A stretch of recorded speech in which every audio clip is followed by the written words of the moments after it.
Hayden Large, and TJ Washington. We all live together. But, we're all best friends.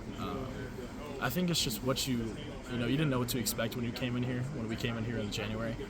But, just seeing what kind of family this is and, how close everybody is.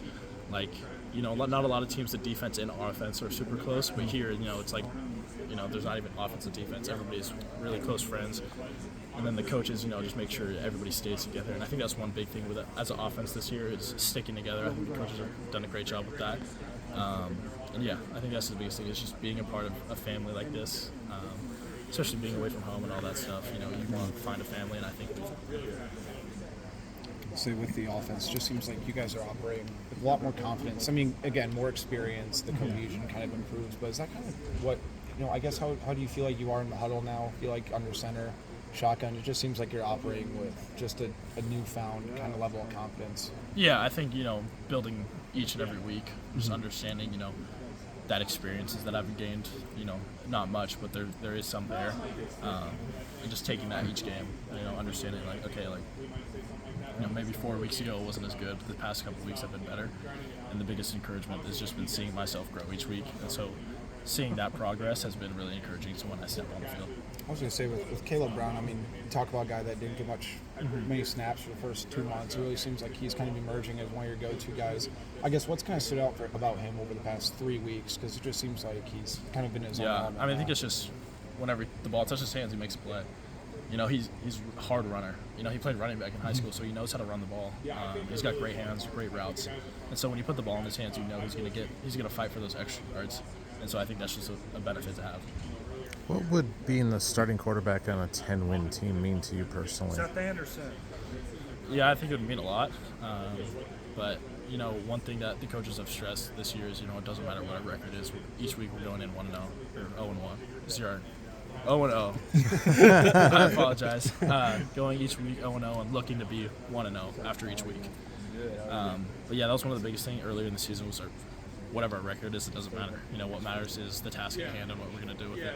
There might be a perception on the outside that, hey, this game doesn't matter to you guys. You're going to Indy next week.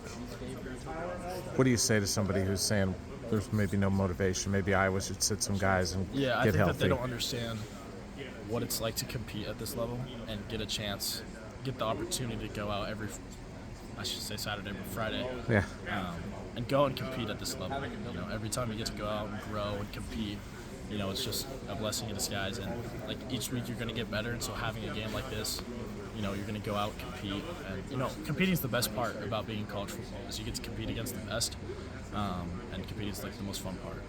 Deacon, it's an era right now that's probably the most instant gratification era of all time. Just kind of your football journey, how have you been able to kind of stay grounded and stay patient, trust the process, and knowing that you are going to get a chance to start? Now, again, Big Ten West champion team. How have you kind of stayed grounded and patient?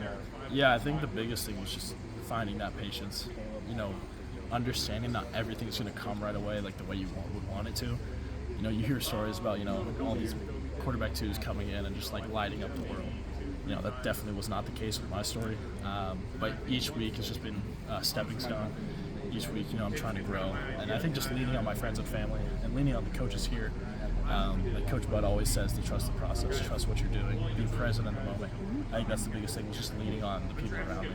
You're going to see a 3-3-5 again with this defense. What stands out about Nebraska's defense in that alignment? Yeah, they run it a little differently. They get into a bunch of different fronts, whether it's 5 down, 3 down, or 4 down. They like to mix it up.